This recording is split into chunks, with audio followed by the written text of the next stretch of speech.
بيبدأ الفيلم مع حارس إنقاذ شواطئ اسمه ميتش اللي بيبقى في شغله زي كل يوم. فجأة بيشوف واحد بيقع في المية على صخرة وبيفقد الوعي. ميتش بيجري عليه بسرعة، ورغم ان هو جسمه تقيل لكن واضح انه سريع جدا. خلال ثواني بيقدر يوصل له وبياخده وبيطلع بيه من المية، بينقذ حياته. بعد كده بنعرف من كلام الناس على الشط ان ميتش ده العادي بتاعه، يعني كل يوم تقريبا بينقذ حد جديد، وكل اللي في المكان سبق قبل كده وانقذ حد من عيلتهم، واحد مراته وواحد ولاده او هو نفسه. ميتش بعد كده وهو بيجري على الشط شوية بيلاقي ولد صغير جدا معاه كيس ممنوعات، هو لقاه اصلا بالصدفة فبياخده منه ويمشي. المهم بيوصل للشط هنا شاب اسمه برو، اللي اول ما بيوصل بيشوف بنت اسمها سمر بتعجبه جدا، فبيحاول يتعرف عليها بس هي بترفض وبتقوله انها مش فاضياله لانها جايه مسابقه مهمه جدا ولازم تكسبها. برو بيقابل ميتش وبيقول له انا جاي هنا ابقى واحد من فريقك. ميتش بيقول له بالتوفيق ان شاء الله، اكسب المسابقه ويا اهلا بيك. برو بيقول له لا مسابقه ايه دي للناس الهواه، انا بطل اولمبي ومعايا ميداليتين ذهب، والاهم معايا خطاب توصيه مش من اي حد، من مدير المنتجع نفسه، يعني هتعين غصب عنك، بلا مسابقات بلا لعب عيال. ميتش بيرد عليه بص يا حبيبي انا ما عنديش هنا خيار وفقوس ومفيش واسطه، انسى موضوع الورقه ده، عايز تبقى واحد من فريقي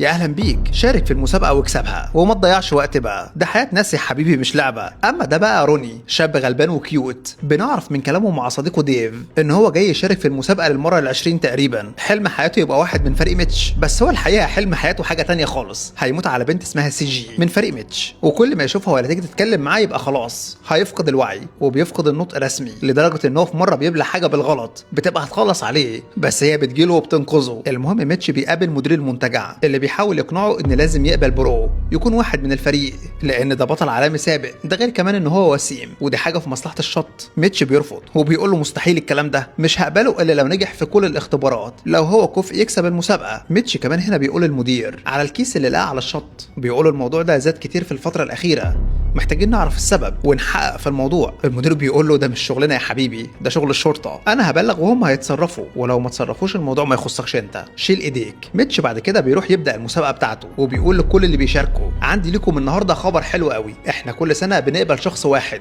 يتضاف جديد للفريق، السنه دي هنقبل منكم مش واحد لا 3، بس لازم تعدوا الاول بالاختبارات الصعبه وتثبتوا انكم من الافضل، مش جايين بورقه ولا واسطه زي ناس كده. المهم بتبدا المسابقه بيشارك فيها عدد كبير جدا منهم روني وسمر، اما برو مش بيرضى يشارك اصلا، بيقول لميتش هي دي تحديات ولا لعب عيال، دي حاجات تافهه انا لا يمكن اشارك فيها، لو عايز تعمل تحدي بجد انا ممكن اتحداك انت يا ميتش، انا اسرع واقوى منك. ميتش بيقول له وانا قبلت التحدي، ولو كسبتني اهو قدام الناس كلها، مش بس هتبقى واحد من الفريق، ده انت هتبقى القائد كمان، وهنا اقول لك يا سياده الملازم. برو بيبدا التحدي مع ميتش، ورغم ان هو في الاول بيبان انه جامد قوي ويمكن حتى ميتش يتعب عشان يكسبه، بس لما بيتحدى ميتش بيخسر في كل التحديات بسهوله. ميتش بيكسبه باكتساح. في نفس الوقت ده في واحده بتقع في البحر من على المارينا هي واولادها، ميتش وفريقه بيتحركوا بسرعه علشان ينقذوهم. برو بيفكر هنا ان هو لو سبقهم هيثبت لكل اللي في المكان ان هو يستاهل الوظيفه. بيسرق موتوسيكل وبيدخل من اقصر طريق من المارينا بطريقه متهوره جدا، وبينط نطه جريئه في الميه، بيوصل فعلا قبلهم بثواني، بس لانه ما عندوش خبره في الانقاذ مش بيعرف يتصرف. ميتش هو اللي بيعمل كل حاجه تقريبا، بينقذ الولاد وبيخرج امهم، لما بيطلعوا بره بيحاولوا يفوقوهم. برو بيحاول يعمل انعاش قلب للست بس وهي مجرى الهواء بتاعها مقفول، بيبقى هيخلص عليها لكن سيجي بتلحقه. في الاخر كل اللي في المكان بيسقفوا لميتش على اللي عمله هو وفريقه، انقذ 3 مره واحده. المهم في اخر اليوم ميتش بيعلن رسميا مين كسب في المسابقه، بيختار اول واحد روني علشان شجاع ومش بيستسلم رغم انه فشل في اختبارات كتير، وكمان برو، واخيرا سمر. ميتش بيقول لهم مبروك، بس اوعوا تفتكروا الموضوع خلص على كده، لسه عندنا تدريبات صعبه هنبداها من بكره. في الوقت ده صاحبه المنتجع بتقابل ميتش وفريقه، ودي اسمها فيكتوريا، سيده اعمال كبيره جدا، اشترت المكان ده من فتره بسيطه، بتعزمهم كلهم على حفله عندها بمناسبه شراء المكان. بالليل برو لانه ما عندوش مكان يبات فيه ولا حتى فلوس فبيبات على الشاطئ. سي جي بتشوفه وبتاخده توديه لميتش علشان يبات عنده كام يوم لحد ما يستلم الشغل بشكل رسمي. تاني يوم الصبح بدري بيبداوا التدريبات. روني اخيرا بيبدا يتكلم طبيعي شويه مع سي جي اللي هو جاي الشغلانه عشانها اصلا، وميتش بيبقى نافخ برو تدريبات سباحه عكس الطيار، وبيوري له هنا حاجه على الارض اسمها قنفذ البحر، بيقول له دي لو قراصتك او دوست عليها بالغلط هتديك قوه مش طبيعيه تكسر بيها جبل، بس خلال دقيقة واحدة لو محدش لحقك هتفارق الحياة. فيكتوريا في الوقت ده بتقابل عضو مجلس، طلبت منه يخلص لها أوراق مهمة ولكن بشكل غير شرعي، لكن هو اتأخر شوية، بيقول لها اديني أسبوع كمان، الموضوع صعب ومعقد، فبتقوله لا أنا مش بدي لحد فرصة مرتين، وبتأمر رجالتها إن هم يخلصوا عليه ويبينوا الموضوع قضاء وقدر. برو هو في الشغل بدل ما يراقب الشط بيراقب سمر، فجأة ميتش بيطلع له وبيقول له إيه شغل المراهقين ده، ركز في الشغل، ولو هي عجباك روح اعزمها على العشاء هتوافق اسمع مني. المهم بتجيلهم استغاثه من يخت موجود في البحر حصل فيه حريق مفاجئ. ميتش بياخد الفريق وبينزل بسرعه، وفي الطريق بيقول له برو اياك تدخل اليخت مهما حصل، ده خطر عليك، انت لسه تحت التمرين، هتستنى وتساعد من بعيد. ميتش بقلب ميت بينزل ويعدي وسط النار وبيقدر يوصل لليخت، ورغم ان الموضوع بيبقى صعب جدا وكذا مره بيبقى هيضيع في الحريق، بس في الاخر بيقدر ينقذ اللي على اليخت واحد ورا التاني. برو ما بيسمعش الكلام، بينزل وبيحاول يساعد بس بيتزنق في مكان مليان نار ومش بيعرف يخرج، لحد ما سيجي وسمر بيساعدوه وبينقذوا حياته. ميتش في اللحظه الاخيره بيخرج من المركب ومعاه اخر واحد كان عليها اللي هو عضو المجلس. لما بيحاولوا يفوقوه بيعرفوا ان هو فارق الحياه خلاص، وواضح ان من فتره كمان. لكن ميتش في الطريق بيشوف بنت من اللي كانوا على المركب معاها نفس نوع الممنوعات اللي بيلاقيه كتير على الشط. بعد كده بيجمع باقي الفريق وبيقول لهم الموضوع كده زاد عن الحد، وواضح ان في حاجه مش طبيعيه، وانا مش مصدق ان عضو المجلس ده كان حي وقت ما وصلت له اساسا، ولا الدخان هو اللي خلص عليه، لازم نقلب في الموضوع ونعرف الحكايه. برو بيبقى معترض، بيقول لهم يا جماعه ده مش دورنا، احنا مش رجاله شرطه، احنا حراس انقاذ. ميتش وسمر بيردوا عليه لا المكان ده بيتنا، والناس دي عيلتنا الكبيره، لازم نحافظ عليهم مهما كان الثمن حتى لو الموضوع مش موضوعنا. المهم بيقرروا كلهم بالليل يروحوا الحفله بتاعه فيكتوريا، اللي بالليل بيظهر ان هي بتجمع معلومات عن عضو مجلس جديد عايزه تقدم له رشوه علشان يخلص لها الورق بدل اللي خلصت عليه، وبيساعدها عبقري التكنولوجيا اسمه ديف اللي هو صديق روني. ميتش بيوصل الحفله هو وفريقه وبيعمل خطه ذكيه جدا علشان يوصل للمخازن ويقلب فيها براحته، يمكن يلاقي دليل او الممنوعات تبقى هناك. روني بيفضل يغني ويرقص بطريقه مجنونه علشان يشغل الناس والحراس وفيكتوريا، وميتش بيدخل المخزن يشوف في ايه هناك، وبيلاقي براميل من نوع سمك معين مش بيستخدم اصلا في المنتجع، فبيشك في الموضوع بس مش بيلحق يفتح البراميل. الحراس بيشوفوه وبيخرجوه بره على اساس حد دخل بالغلط. تاني يوم رجاله فيكتوريا بيخلصوا على عبقري التكنولوجيا ديف وبيرموه في البحر. ميتش وبرو سمر بيقرروا يروحوا مع بعض على المستشفى علشان يشوفوا التقرير الطبي بتاع عضو المجلس اللي فارق الحياه اللي كان موجود على اليخت.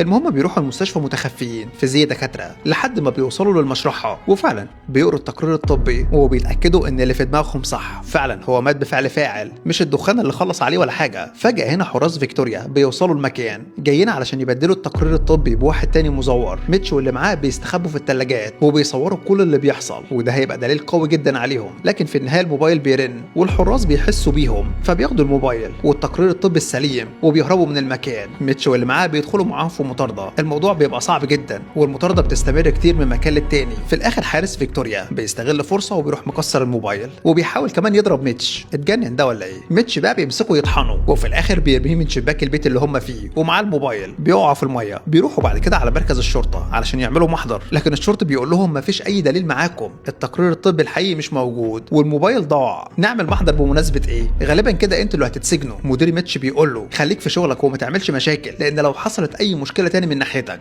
هضطر ارفدك، وقلت لك قبل كده ده شغل الشرطه مش شغلك انت. ميتش يهدى وكده؟ طبعا لا، بيكمل عادي ولا كانه سمع اي حاجه. بيراقب فيكتوريا 24 ساعه في اليوم وبيشوف رجالتها وهم بيطلعوا حاجه من البحر، هو اصلا مش عارف ده ايه لكنه شاكك تكون هي دي البضاعه. بيفضل وراهم ويراقبهم هو وبرو وبيتنكروا كده في ازياء غريبه لحد ما بيوصلوا لمخزن الفندق اللي فيه كميه مش قليله من البضاعه. ميتش بيكلم الشرطه علشان يبلغوا، فبيقول انا مشغول دلوقتي ومش هعرف اجيلك لان في جثه جديده على الشط، تعال عشان تشوف المشكله دي. المدير بيقول له سيب اي حاجه مهما كانت معاك وتعالى لي. لما بيقابله بيبقى متضايق جدا وبيقول لميتش ازاي ما كانش في حد في برج المراقبه النهارده والناس كده مش لاقي حد ينقذها؟ ما انت مش فاضي، عامل لي فيها المفتش كرومبو وبتدور على العصابه، انت مرفوض يا ميتش، وهيكون البديل والكابتن مكانك برو. ميتش بيتضايق جدا لكن في النهايه بيودع الفريق وبيقول لهم لازم تخلوا بالكم من الناس وتعتبروهم عيلتكم فعلا، وبيوصيهم ان هم يساعدوا برو علشان ينجح انه يكون هو القائد الجديد. بتعدي ايام وبرو بيبقى هو المسؤول عن كل حاجه، لكنه بيكمل مراقبه فيكتوريا عادي، بيعيش حياته كانه ميتش. اما ميتش بيشتغل في محل موبايلات، بيبقى فاشل جدا والوظيفه مش لايقه عليه ابدا. برو بيفضل يقلب ورا فيكتوريا وبيعرف ان هي خاطفه عضو مجلس على اليخت بتاعها، وكل اللي بيحصل ده مش علشان تبيع ممنوعات ولا حاجه، لا ابدا، ده هي بس بتسوق سمعه الشط علشان في الاخر يبقى في قرار بقفله وتعمل مكان الشط ده عقارات كتير وفلل وتبيع لرجال الاعمال وتكسب. المهم بيجمع الفريق وبيقرروا مع بعض يروحوا حفله هي عاملاها على اليخت علشان يتاكدوا ان البضاعه هناك ويبلغوا عنها. بيروحوا فعلا بالليل كلهم الحفله وبرو بينزل تحت اليخت علشان يتاكد ان البضاعه موجوده، وفعلا بتكون موجوده وبكميه كبيره جدا. بس لما بيخرج حراس فيكتوريا بيمسكوه بيضربوه يخلوه يفقد الوعي، وبعد كده بيكتفوه وبيحطوه في قفص وبيدخلوا بيه للبحر علشان يخلصوا عليه. فيكتوريا بتكون معاهم، باقي الفريق بيقدروا مع بعض يهربوا عضو المجلس وياخدوه يخرجوا. المهم برو بيرموه في الميه وهو جوه القفص، وده معناه انه مستحيل يخرج. ميتش بيوصل في الوقت المناسب وبيخرجه وبينقذ حياته. في الوقت ده فيكتوريا بتكون خلاص هتهرب بطياره هليكوبتر. روني وسي جي بخطه ذكيه جدا بيعطلوا الطياره ان هي تهبط بالالعاب الناريه. ميتش وبرو بيوصلوا لفيكتوريا وبيدخلوا معركه مع حراسها. الموضوع بيبقى صعب جدا وكل واحد منهم بيطلع النينجا اللي جواه. بيطحنوا الحراس، لكن في النهايه فيكتوريا بتضرب ميتش طلقه وبيقع هوا في البحر، بس عادي يعني ده ب7 ارواح. بيرجع لها تاني وفي الاخر بيقدر يخلص عليها بقذيفه العاب ناريه. بس بيظهر في النهايه ان هو علشان يقدر يرجع بعد الرصاصه اللي خدها لدع نفسه بقنفذ البحر. بعدها على طول بيفقد الوعي، لكنهم بيلحقوه بالعلاج. وهنا بيروح الفيلم بينا اللي بعد كام يوم. بيظهر ان ميتش خلاص رجع لشغله عادي وكل شيء بقى مستقر في المكان. روني ارتبط بسي جي البنت اللي بيحلم بيها من زمان، وكمان برو بقى مرتبط بسمر اللي عبرته اخيرا. وميتش بيعلن ضم عضو جديد للفريق. دي كانت موجوده في الجزء الاول. وبكده بينتهي الجزء الثاني من الفيلم. سلام.